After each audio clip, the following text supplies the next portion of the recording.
दोस्तों, आज हम बात करने वाले हैं उन सभी एडवांस टॉपिक पे जो माइंड के ऊपर बनते हैं। जैसे माइंड क्या है, ब्रेन और माइंड में अंतर, थॉट कैसे बनते हैं, फोकस क्यों भटकता है, मेमोरी कैसे काम करती है, decision making, overthinking, negativity, habit और mind, imagination, visualisation, creating thinking और माइंड को ट्रेन करने के प्रैक्टिकल तरीके, और अंत में पावरफुल कॉन्शियस माइंड।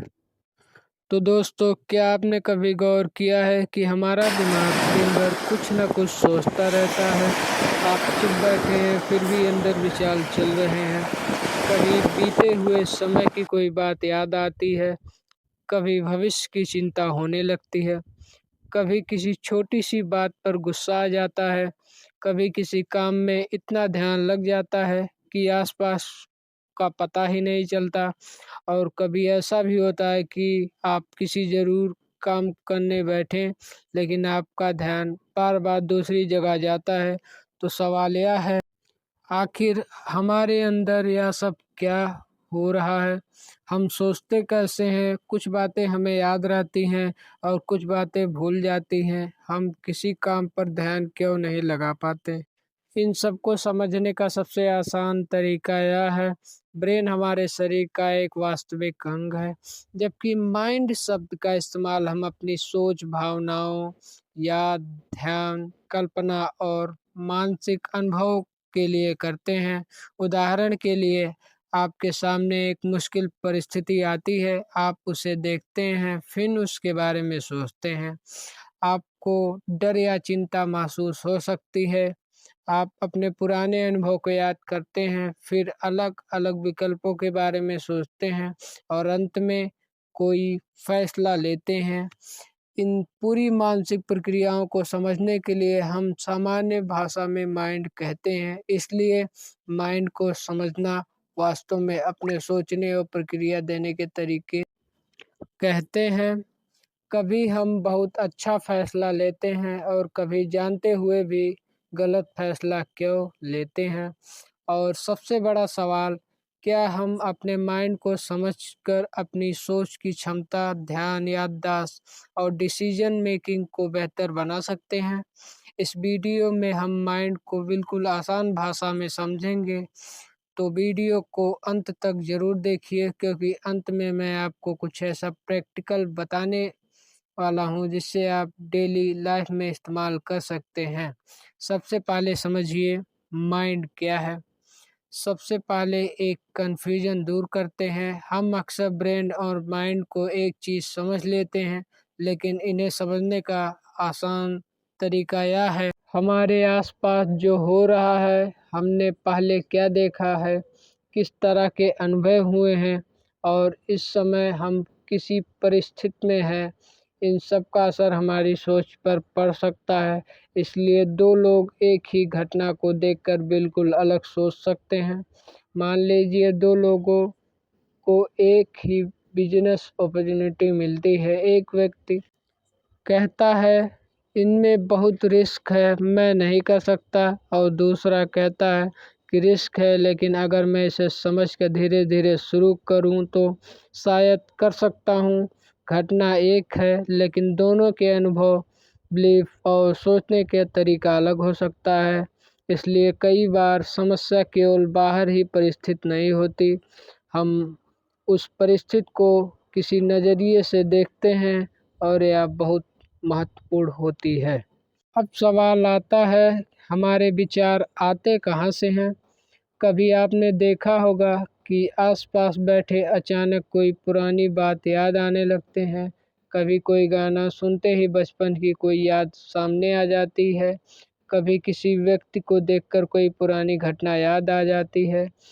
ऐसा क्यों? क्योंकि हमारे वर्तमान अनुभव कई बार हमारी पुरानी मेमोरीज और एक्सप्रेशन जुड़ जाते हैं। हमारा दिमाग लगभग इन्फॉर्मेशन को प्रोसेस करता रहता है। हमारे आसपास जो हो रहा है, इससे बहुत असर पड़ता है कि हमारे आगे का हमारा बिलीफ सिस्टम कैसे बनेगा। तो दोस्तों, हम बात करते हैं कि फोकस बढ़ाने का सबसे पहला नियम क्या है?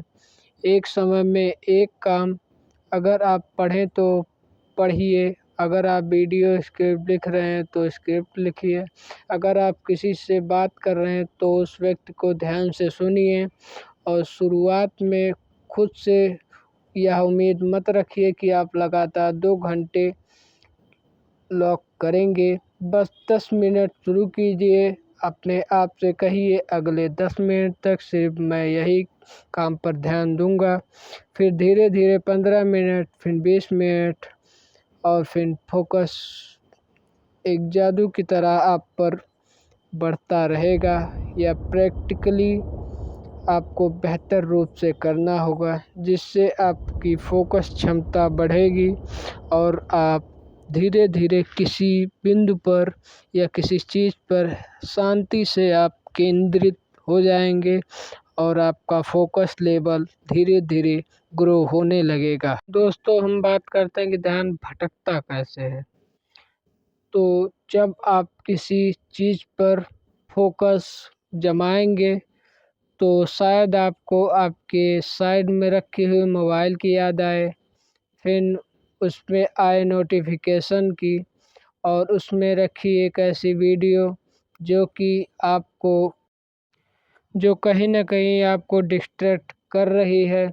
आज के समय में शायद सबसे बड़ी समस्या यही है। हम पढ़ने बैठते हैं, 5 मिनट बाद मोबाइल याद आता है, फिर नोटिफिकेशन देखने लगते हैं, फिर एक वीडियो खुलती है, फिर दूसरा, और हमें पता ही नहीं चलता कि आधा घंटा कब निकल गया। अब इसका मतलब यह नहीं है कि हमारा दिमाग खराब है। हमारा ध्यान नेचुरली उन चीज़ों की तरफ खिंच सकता है जो नई, इंटरेस्टिंग या इमोशनली स्ट्रोंग हो। इसलिए अगर आप हर कुछ मिनट में अपना ध्यान एक चीज़ से दूसरी चीज़ पर बदलते रहेंगे तो घंटे समय तक आप एक काम पर टिकना मुश्किल हो सकता है। अब टॉपिक यह बनता है कि हम चीज़ें भूलते क्यों हैं।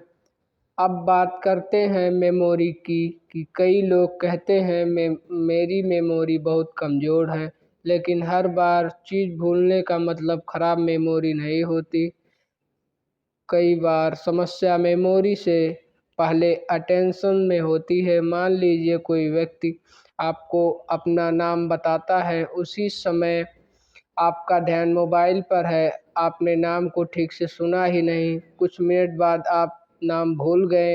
हो सकता है कि आपकी मेमोरी खराब नहीं थी, लेकिन आपका ध्यान कहीं और था।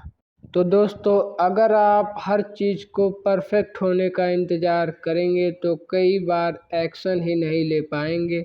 इसलिए जब कोई महत्वपूर्ण डिसीजन लेना है तो 3 सवाल पूछिए। पहला, मेरे पास विकल्प क्या क्या हैं? दूसरा, हर विकल्प का संभावित फ़ायदा और नुकसान क्या है? तीसरा, अभी उपलब्ध इन्फॉर्मेशन के आधार पर सबसे उचित विकल्प कौन सा है?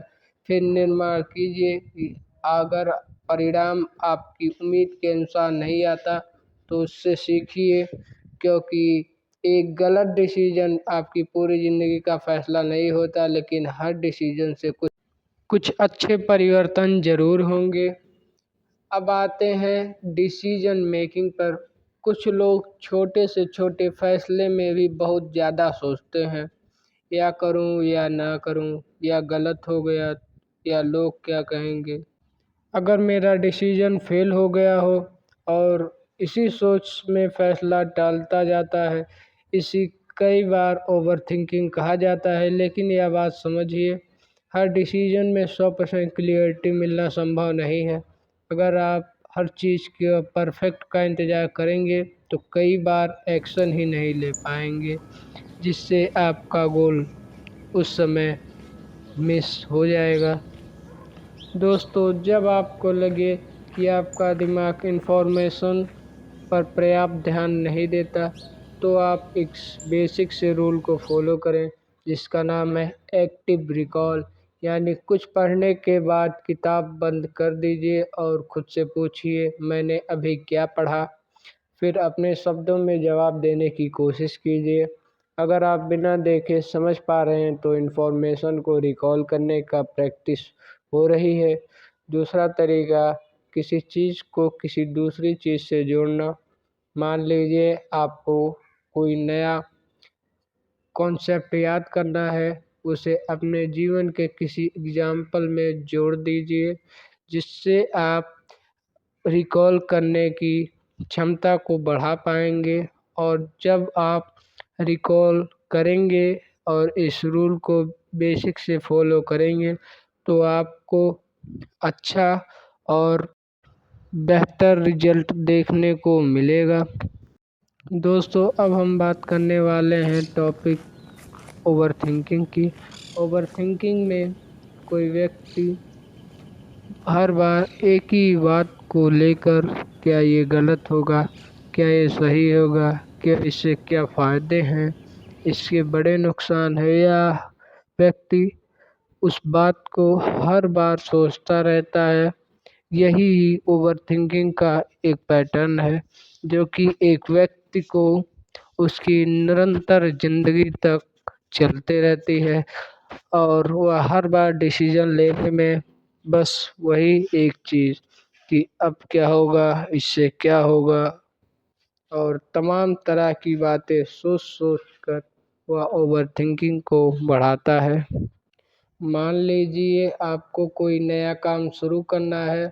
आप सोचते हैं अगर मैं फेल हो गया तो फिर लोग मेरा मजाक उड़ाएंगे, फिर अगर पैसे बर्बाद हो गए तो फिर शायद मुझे यह नहीं करना चाहिए, और अंत में आपने कुछ शुरू ही नहीं किया। यह आपको खुद से एक सवाल पूछिए, मैं अभी क्या कर सकता हूँ। पूरी ज़िंदगी का जवाब खोजने की ज़रूरत नहीं है, बस आपको अपना अगला कदम खोजना है। अब अगर बिजनेस शुरू करना है तो पहला कदम क्या है, अगर पढ़ाई करनी है तो पहला चैप्टर कौन सा है, अगर यूट्यूब चैनल बनाना है तो पहली वीडियो किस विषय में होगी। जब आपका दिमाग पूरी समस्या को एक साथ उठाता है तो समस्या बहुत बड़ी लगती है, लेकिन जब आप उसे छोटे स्टेप में जोड़ते हैं तो काम आसान होने लगता है। नेगेटिव थिंकिंग क्या होती है? अब बात करने वाले हैं नेगेटिव थॉट की। जब कई बार किसी ने एक गलत बात कह दी, आप उसे रात तक सोचते रहें। ऐसा इसलिए हो सकता है क्योंकि हमारा दिमाग संभावित प्रॉब्लम और थॉट पर ध्यान देने को लिए तैयार रहता है, लेकिन नेगेटिव थॉट आने का मतलब यह नहीं है कि वह थॉट सच है। मान लीजिए आपके मन में आया, मैं यह काम नहीं कर सकता, तो तुरंत पूछिए, क्या मेरे पास इसका पक्का प्रमाण है। फिर पूछिए, अगर मैं अभी नहीं कर सकता तो फिर इसे कब कर सकता हूँ। यह छोटा सा सवाल आपकी थिंकिंग को बदल सकता है। आपका लक्ष्य नेगेटिव थॉट को ज़बरदस्ती खत्म करना नहीं होना चाहिए, लेकिन इसे धीरे धीरे ज़रूर खत्म करना चाहिए। और जब आप ऐसा निरंतर करेंगे तो आपको यह संभावित प्राप्त होने लगेगा कि आप अपने नेगेटिव थॉट से मुक्त हो रहे हैं। अगर आपको यह वीडियो अच्छी लगे तो माइंड एंड सक्सेस चैनल को सब्सक्राइब करें, लाइक करें, और ऐसी इंटरेस्टिंग एवं नॉलेज वीडियो के लिए हमारे चैनल को ज़रूर फॉलो करें।